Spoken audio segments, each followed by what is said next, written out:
Cheers guys! Welcome to a video all about Canada Reads 2024.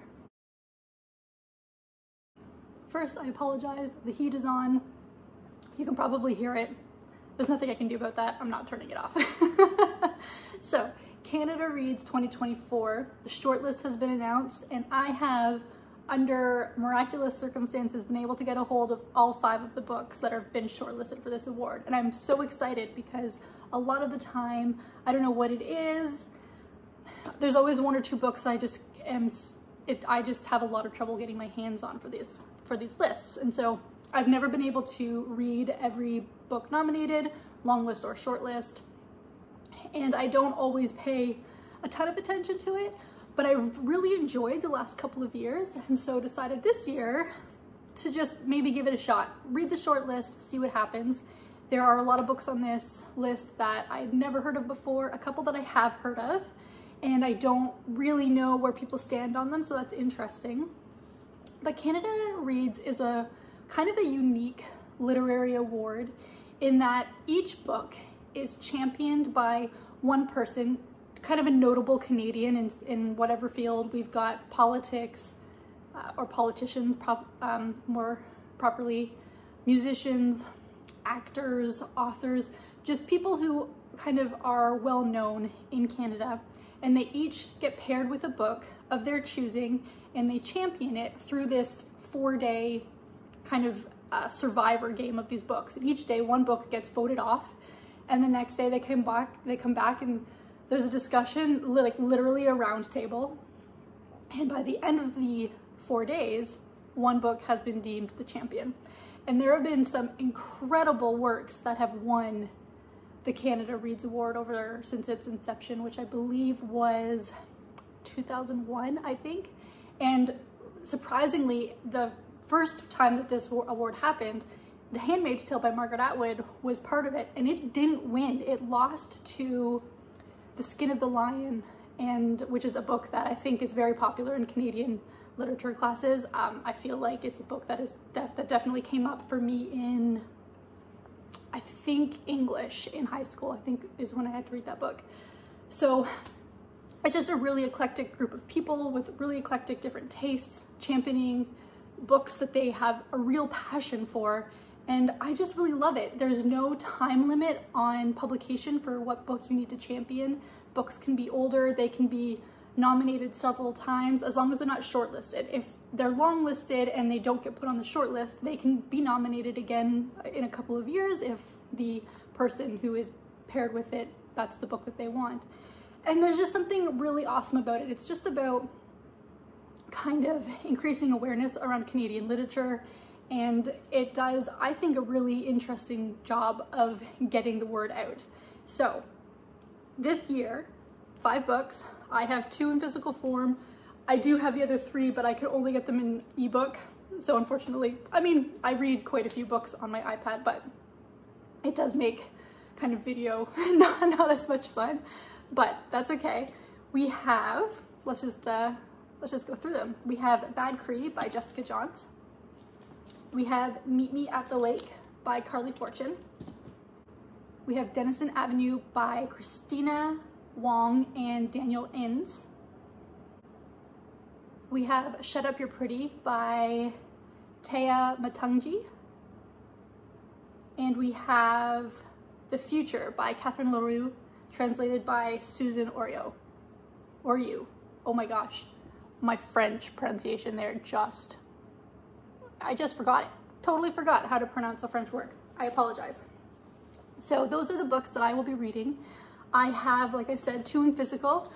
I will be reading Bad Cree first because I realized this morning that it is due back to the library in 3 days. I tried to renew it and I can't. Somebody is waiting for it. So this will be the first one. These are probably the 2 that I am, well, this is probably the one that I am most kind of concerned about, only because I believe it is horror, and I don't love horror books. It depends on the type of horror. Like, we'll see how this goes. I'm looking forward to reading it, but I have concerns about it. And then this one I've read by Carly Fortune before and I didn't love it. I think it should be a pretty quick, easy read. I'm not expecting to be blown away by this book, but I'm hoping to be proven wrong. And then Denison Avenue, I think is a graphic novel. I could be very wrong. And Shut Up You're Pretty is a series of short stories. I think the plan will be to read a couple short stories each day to get through that one. Because short stories and to sit down and just read an entire book of short stories, I struggle with that. I just struggle with keeping my interest most of the time. So I think my plan there obviously is just to read a couple a day. But I am, like I said, really looking forward to this. I'll talk more about each book as I read them and who the person is that is going to be championing.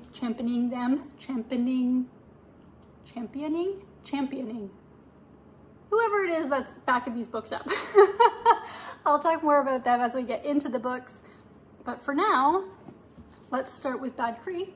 This is being, who's doing this one? This is being championed by Dallas Sunius, who is an athlete and CBC sports contributor.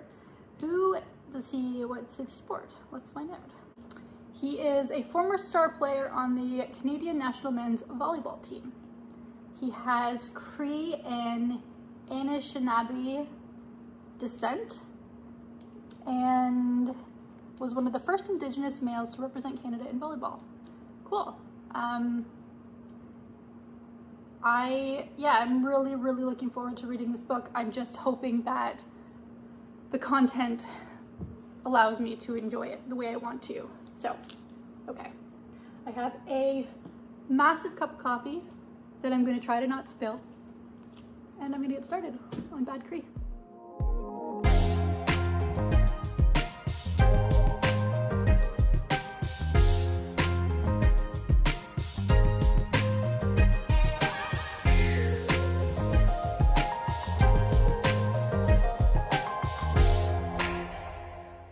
I am 66 pages in.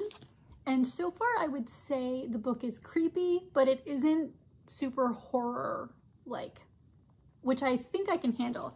And what I also find interesting is the titles. I'm assuming that's Cree because the main character in this book is Cree. I'm assuming that's an Indigenous language of some kind. And right now you're following Mackenzie. Mackenzie is having these really visceral dreams. In fact, when she comes out of the dreams, she believes she is bringing objects with her. And while the object doesn't stay, it disappears, she is convinced that they're coming out of the dream with her. And that's really interesting. She has two sisters, Sabrina and Tracy. And I believe Sabrina is dead. And she is now just received a text message from somebody claiming to be Sabrina.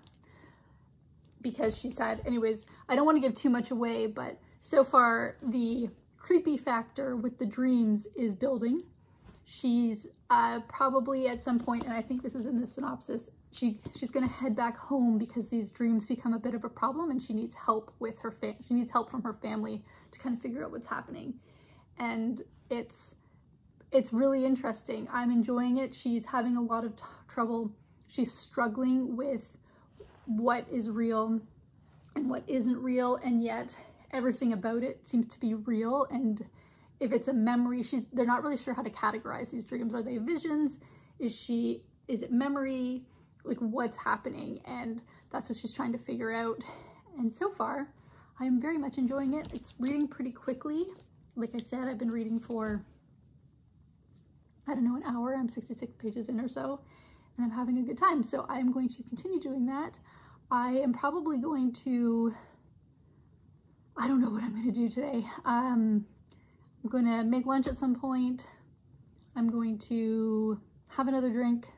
There are 2 hockey games on today that I would like to watch. I don't need to watch them live or anything, but I would like to get to them, and I would like to hopefully finish this book up today so that I can get it back to the library in time. That's the plan, but I am, as of right now, very happy with where this book is taking me. Let's hope it continues.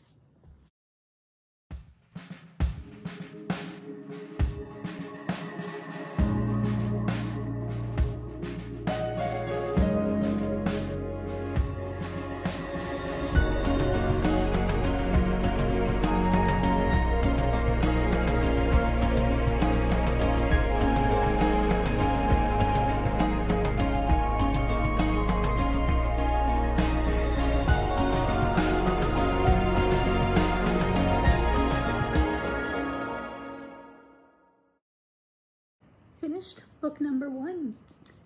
So I think I left off where she got a text from her dead sister. Anyways, Mackenzie makes her way back home and things get worse before they get better. But it's a book about family and loneliness and guilt and trauma and grief. There's a whole lot built up into that. And I enjoyed the story. I think ultimately the climax was a little bit of a letdown. I think the build-up did really well, but the resolution seemed a little simplistic for me, and maybe that was the point, I'm not sure. But there's I think there's probably a lot of metaphorical imagery, that sort of thing, with a lot of the stuff that they discuss. And I think because of that, the way it was wrapped up, for me, lacked a little. Like, I think you really need to kind of read more academically almost to understand what's going on. And it's not an academic book. I'm not sure if I'm describing myself well, but I think if you miss out on the little intricacies of what's going on, the very straightforward nature of the plot at the end could be just a bit of a letdown, a little anticlimactic, honestly. But ultimately, I enjoyed myself. I think it's exactly the type of book you would expect to see on a Canada Reads list because of the discussion around Indigenous people and the appropriation of land and the lies by government. There's a very, very brief, like, paragraph mention of the residential school. So it is saying a lot, and it's absolutely, like I said, just something that I would expect to be on a Canada Reads list, and I would expect it to do quite well. Like I said, I enjoyed it. The horror is not really, it's more creepy than it is horror, I think. And although I imagine for some people they'll be kind of horror-y, but it's not. There's a lot about kind of mythology and not mythology. Well, maybe like folklore around some things, some Indigenous cultures. And so that was kind of interesting, but first one down. And it didn't take very long. I am now watching a hockey game. My Leafs are losing, which sucks, but it is the first game back after the All-Star break, so I imagine there'll be some rust that needs to come off. But you're not here for hockey updates, although I would be more than happy to give them to you. Here for reading. So I am, I don't know, like 20 pages into Meet Me at the Lake. And so far, first impressions is Carly Fortune seems to write with a bit of a formula. I read her every summer after or something like that.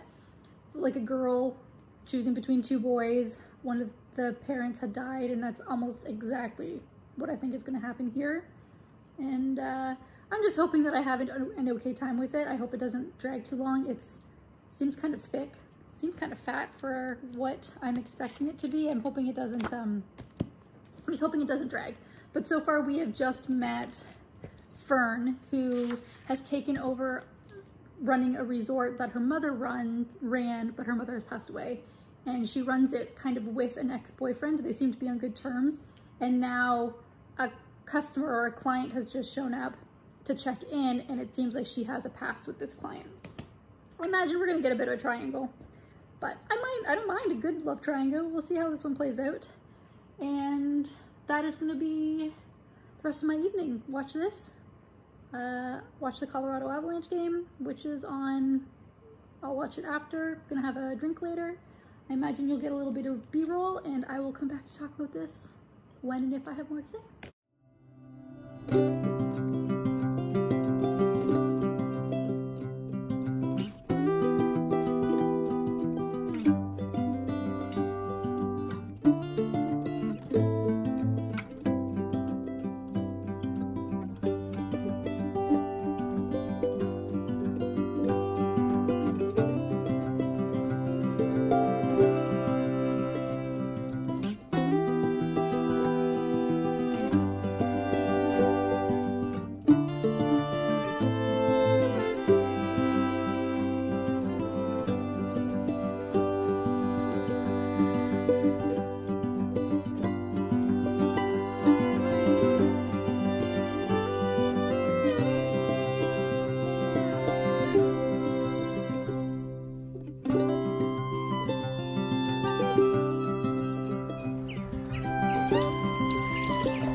wrap Meet Me at the Lake at Shall We? First off, not a love triangle, which is probably good because I'm not sure it would have been pulled off very well. Here's the thing. In terms of just what this book is going to bring to the table, I have a hard time thinking it's going to be able to stack up against a book such as Bad Cree, which has a lot of conversation points in it. I don't think this has that same compelling nature to talk about it. It's, again, a book about grief, because the main character has lost her mom, but it's not even a very prominent thing. I think it's not well talked about in this book. It's like her mom just died, and it's almost a factor that isn't really acknowledged in a very impactful way.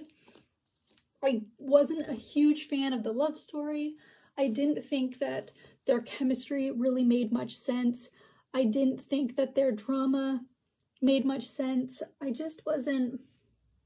wasn't super compelled by this book, and that's interesting. So I'll be interested to see the person who is in charge of talking about this book, what she has to say about it. And I'm gonna take a second and find out who that person is. Okay, so the person championing this book is Miriam Njoh, Njoh, and she is a self-described creative multi-hyphenate and an avid reader.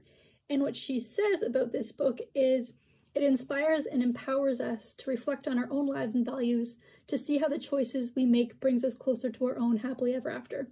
And I think right there just shows the power of reading, in that somebody can get a message like that out of this book that I didn't feel compelled by. And that's what I love about books, right? They're exactly what some people need to read and other people don't connect with it. And I think that's what makes reading fun and unique, and what makes people unique. We're all so different in what we see out of our literature. And so that right there makes me really curious to see how it's presented and how it does in the rounds going into this kind of survivor vote-off thing. I personally don't think it will go as far as some of the other ones, but that's absolutely just a me thing. It's a reader's preference thing. This, like I said, isn't a book that I would have picked up under normal circumstances. Not because I don't like a good romance, but because Carly Fortune, I've read from her before, and I find she's very formulaic in her plots, and I think that was the same here. One thing I did love about this book is it does a lot of description about Toronto, which is a city that I lived in for several years. There were a couple places that she explicitly went into detail in that I absolutely loved. She talked about a place called Sneaky D's that I actually don't think is there anymore. And she describes how it's a restaurant below and like a band space above. And my brother actually played at Sneaky D's once, and it was just really crazy. And then she talks about Huntsville, which is where the resort is that she is taking care of. And I spent my summers as a kid in Huntsville. So that was kind of cool. I really enjoy when you can feel the city, when you know the city through the writing.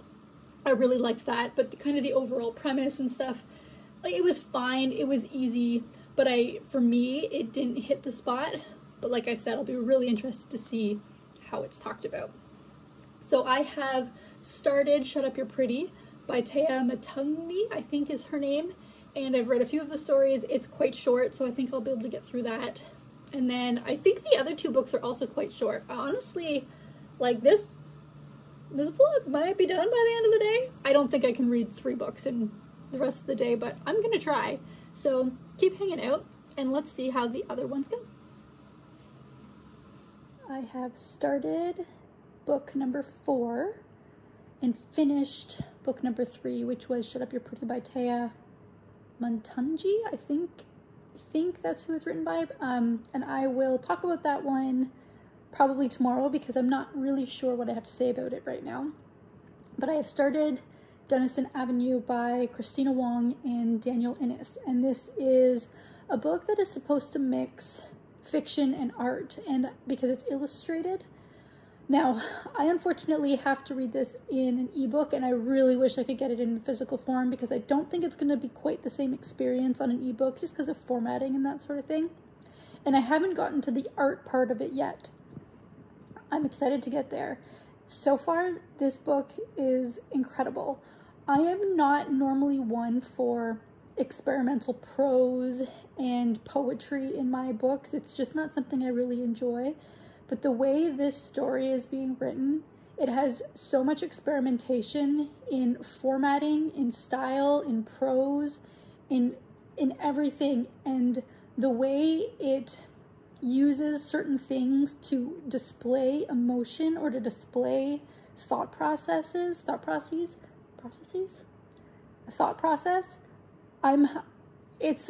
so far, it's incredible. The story is heartbreaking right now.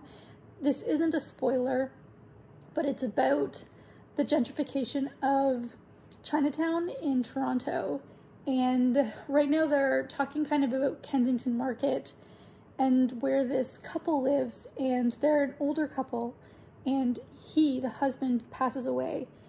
And it is, the way the story is told is incredibly heartbreaking, and I am not a big crier, but this like, I could see that just the way it's done and described could be really sad to some people, not in a crazy upsetting way, because you haven't gotten to know this character. It happens very early on in the book, but just the way that the environment and the atmosphere is being created by the author, by the way the story is being written right now, is absolutely incredible, and I am really, really excited to continue reading this book.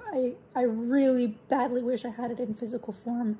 It's not available to me in physical form, unfortunately, but I'm having a really great time reading this book, and I am so very pleasantly surprised.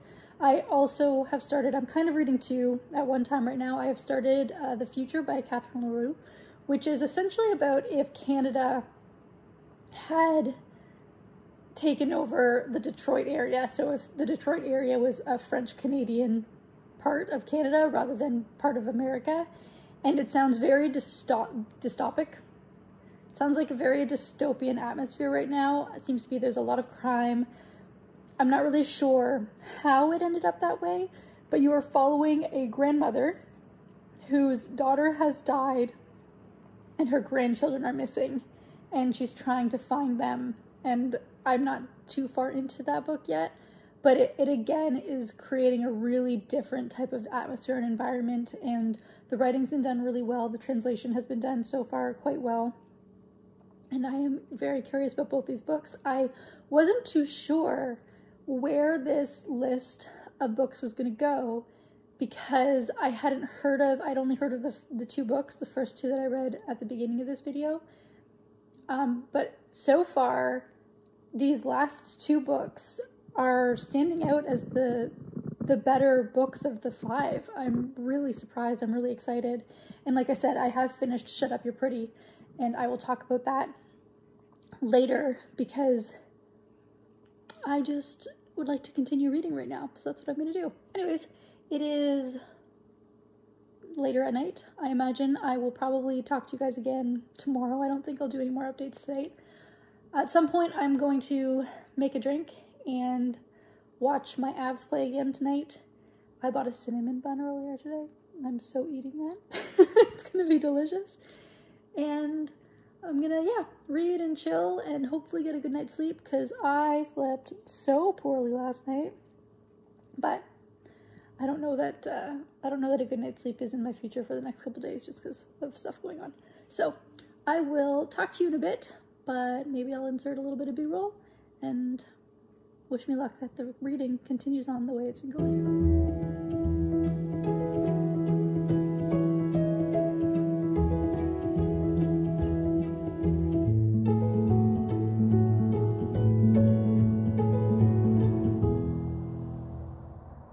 Good morning. Day 3, and I think the last day of this reading vlog. I only have one book left, and I'm hoping to get through it today. But before we get to that one, let's talk about the two that I have finished.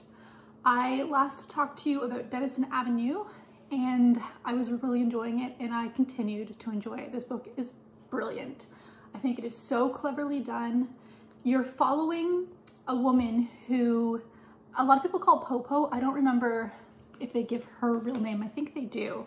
But like I said, she's lost her husband, And it's about, she begins collecting bottles just for something to do. She needs to get out of the house, and she starts to notice things around her. And it's about essentially how she's dealing with grief and all the changes that come with that, but also all the changes that are coming with her environment and the gentrification of Chinatown, where she has her house. And it is absolutely fascinating. There is a lot of artwork in it. So I'm not sure if the ebook is set up differently than the physical book. And I would say, given the option, the ebook is probably not the best way to consume this book. I would say if you can get your hands on a physical copy, do go that route. But if all you have is the ebook, still pick it up. And the illustrations are so fascinating. So there will be an illustration of like a certain address in the area, and it'll be the illustration of previous and what it looks like now. And you can just see the soul and the character of this place being sucked out in the way that the buildings are changed. It's absolutely fascinating. This is again very similar to Meet Me at the Lake, in that I have such a connection to this book because of where it takes place. And there is a discussion about a place called Honest Ed's. And if you're from Toronto, or probably the Ontario area, Canada even, you've heard of, probably know of Honest Ed's. It was this massive store, and it was so cheap. And it was like a staple of this community. And it is that store that actually helped me in my first apartment. It's where I went. My mom took me. My mom came into Toronto a week or two after I moved in, and she took me to Honest Ed's, and that's where we got a ton of the stuff that stayed with me, all my kitchen utensils and bathroom stuff. And I had stuff from Honest Ed's for years after moving to Toronto. It was such a incredible store. It had absolutely everything. And it's not there anymore. And there's a picture of what Honest Ed's looked like, and now it's just a bunch of cranes. And it's such an incredible look at how this area is changing and how challenging that is for the people that have lived through the change. The illustrator actually talks, Daniel, I believe is his name, talks about how all the changes has actually, he doesn't like Toronto anymore because of those changes. He now resides between Toronto and I think Japan. He doesn't live full-time in Toronto because of it. And I loved it. I would recommend it to anybody who has any interest in kind of the development of community and how community is so critical, but how it can change over time because people come in and they think that they're doing better by the area. They think they're improving the area, making it look nicer, and what it actually is doing to kind of the character of the spot. I absolutely love this book. I think it's going to create really great discussion at the awards. I am very much looking forward to what it has to say, and I just loved it. I absolutely loved it. If you have the chance to pick up Denison Avenue, do that. I didn't say it's being championed by, I have to look up his name again. It is being championed by Naheed Nenshi, who was the mayor of Calgary for several years. He's the one that is backing this book. I think he's chosen a really great one. Like I said, the area, like the illustrations, just seeing buildings that I walked by so often because I used to work a couple blocks south of Chinatown on Spadina. I loved it. Absolutely loved it. I don't know that everybody's gonna have the same connection, but I think that seeing this through a woman who is having to figure out her life that is really uncertain, absolutely spectacular. Please pick it up. And then I also, like I said, finished Shut Up You're Pretty by Taya Matunji. This is being championed by actor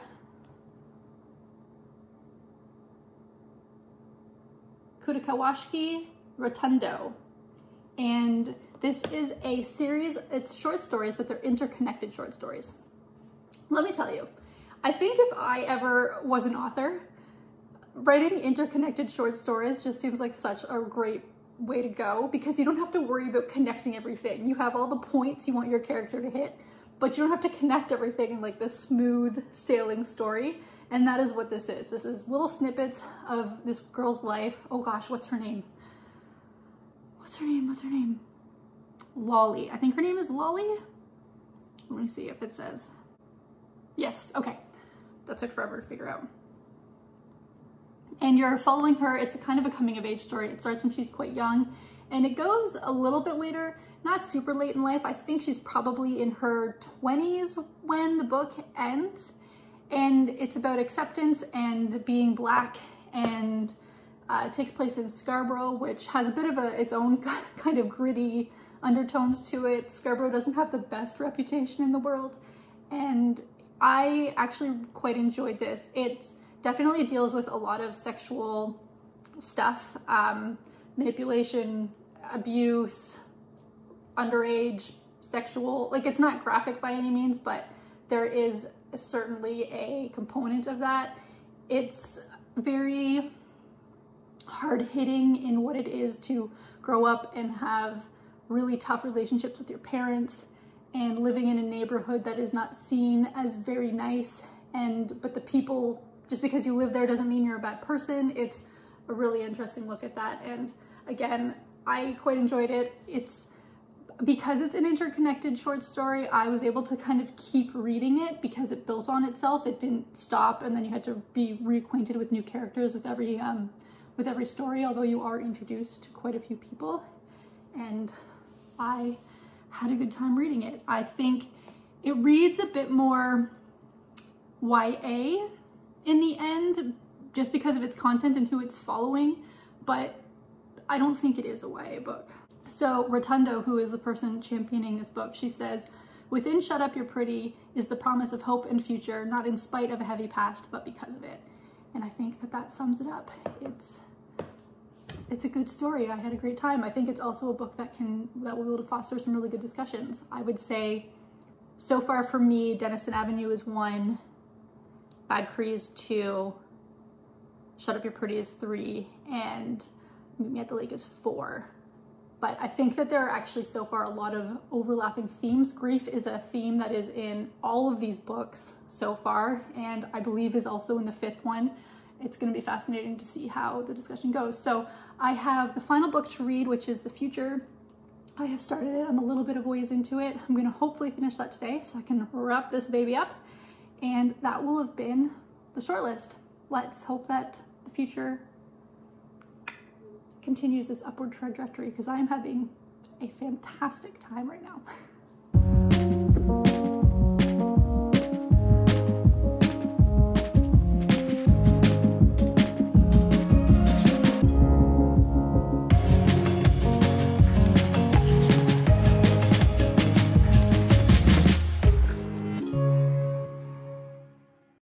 I have about 125 pages left of The Future. And it's a different book than I thought I was getting myself into. So we followed the grandmother Gloria for a little bit. And now we just went through a part where we're following these kids that have kind of set up their own society because community has broken down around them, and these kids have all, due to different circumstances, run away from home. And they've created their own community kind of in the middle of this abandoned area, and they sneak around and they steal food and all this sort of stuff. So it's been interesting seeing the story from their perspective, but Gloria knows that her grandkids are probably connected to this group in some way, but they're very protective of their own and they're not saying anything. So that's where we're at. And I think I'm enjoying the book. But I have read a lot over the past couple of days. Like I said, this is day 3 and this is my 5th book. I'm feeling a little burnt out in the reading department. So I'm gonna take a bit of a break from reading for a while. I've got a puzzle that I'm doing. It's the Ravensburger, like everybody's mad here puzzle. And I'm having a great time with it. I think I'm gonna listen to some music, have a drink, do a puzzle, get away from reading for just a little bit of time. And then the plan is still to finish the book today, but I'm just not going to be finishing it as quickly as I would like. Also, secondary theme here, Toronto Maple Leafs play tonight. So I would like to watch that. I have finished, or what is it? I'm going to read 5 books in this. I have watched 3 hockey games for this vlog. My teams have lost every game. That is not a great record, but that's okay. We continue on, and that's the plan, just to take a bit of a breather and then I will get back to reading and finish this thing out. I hope everybody's having great, excellent afternoons. The Leafs are losing, and I gotta say, if the Leafs lose this game, I will never be able to vlog while watching a hockey game ever again because it's been cursed. I just want to put it out there. I'd rather that didn't happen.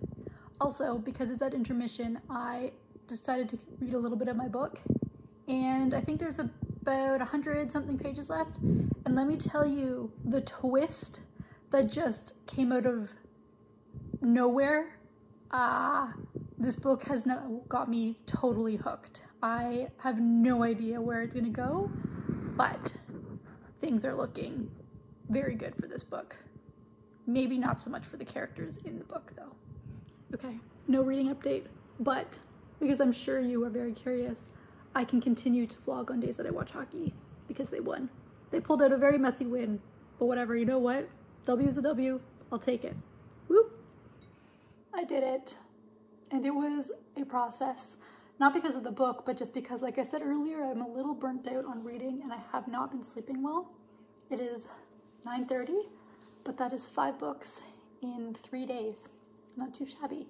So this book, The Future, is being championed by Heather O'Neill, who herself has won the Canada Reads. She won it in 2007, I think, she wrote Lullabies for Little Criminals, which is a book I've absolutely heard of. I know what the title looks like. I have no idea what it's about, but I think I would probably like to look into that. So The Future is, like I said, about if Detroit was French-Canadian and the city is in total chaos. The police can't really do anything. There's kind of a bit of lawlessness happening, and these kids have formed their own community because of circumstances. It's just better for them to be there. It reminds me a little bit of like Peter Pan and the Lost Boys. Is that what it is? Yeah, Peter Pan and the Lost Boys. And it's a really interesting story. For me, this book had its ebbs and flows. It would really pick up for a little while. Like I told you, there was a bit of a twist that totally hooked me. And then it would move into a different person's perspective, and the story would slow right down. I think it's interesting. I think the conversation, again, like I said, the reoccurring theme in all 5 of these books is grief. It's very, very prominent, and kind of what I thought was going to be more of a mystery in this book, in this grandmother trying to find her grandkids, that really is secondary to just the story of this community trying to grapple with survival. And I enjoyed it. And I think that relates to Denison Avenue, just in terms of how a community changes over time as people come and go. But this is really extreme, the way Denison Avenue also kind of looked at the extreme gentrification. This isn't gentrification, but it is an extreme change in the city. And it was really interesting. I think that because it wasn't consistent for me, it didn't beat out Denison Avenue, but I really enjoyed it. And I think if you want to look at kind of an alternate history, if you like that sort of book, those sort of books where one decision kind of changes the way the whole world looks, then this could definitely be a book worth picking up. I really enjoyed myself. I'm really surprised with how well this went. I had a lot of apprehension going into this because I didn't know anything about any of the books, and I hadn't heard really anybody talk about it except for one booktuber really briefly mentioned it, and I think her channel is Stalking Kafka. I've never seen her videos before, and I googled specifically Canada Reads and hers came up, and she wasn't too keen on the whole list. And so for me, I wasn't sure what to think just because I didn't know anything really about many of the books. But all in all, I had a great time. Denison Avenue definitely continues to be my favorite.